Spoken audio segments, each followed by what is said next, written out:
ဟယ်လိုညီမလေးရှစ်ဘက်အင်္ဂါအားလားအားရင်ကိုတို့နှစ်ယောက်ချင်းပြကြမယ်လေ ချိန်ကင်လိုက်ကွာ တိုင်ကြမယ်တန်းပြီးတော့အားရောဘာတွေပြောနေလဲ ချိန်တော့လို့ကိုင်းကြည့်ခိုင်းနေတာ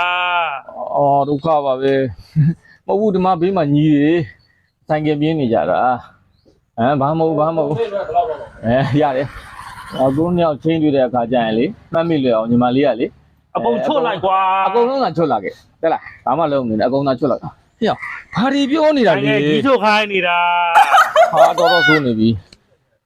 မဟုတ်ဘယ်ကြောက်မှာလဲမဟုတ်တာဒီနားမှာဆိုင်ကပြင်းနေတာညီလေးညီမလေးကိုတွေ့တာနဲ့လေအခုကညှစ်ထလိုက်ပါတခါတန်းညှစ်လိုက်ပါဘာတွေပြောနေလဲ ဒိတ်ညှစ်ခိုင်းနေတာဒိတ်တွေကျူးနေတာ တော်ဆိုးနေပြီမဟုတ်ပါဘူးဆိုင်ကပြင်းနေတာဆိုင်ကပြင်းကိုတို့နှစ်ယောက်လေကိုတို့နှစ်ယောက်တွေ့လို့ရှိရင်ရုပ်ရှင်သွားကြည့်မယ်လေရုပ်ရှင်ုံနဲ့ကြာမှာကိုနှစ်ယောက် နှိုက်ပလိုက် မယ်ခရောက်ပြီဘာတွေပြောနေတာလဲလူ အေးတော့မိမိုက်ကြည့်မိနှိုက်ခိုင်းနေတာ ဘာမဟုတ်ဘူးဟိုဆိုင်ကပြင်းနေတာခက်တော့ခတ်တာပဲဒီကောင်နဲ့တွေ့အကုန်လုံးတော့ခတ်တော့ရောက်ကုန်တော့ပါပဲ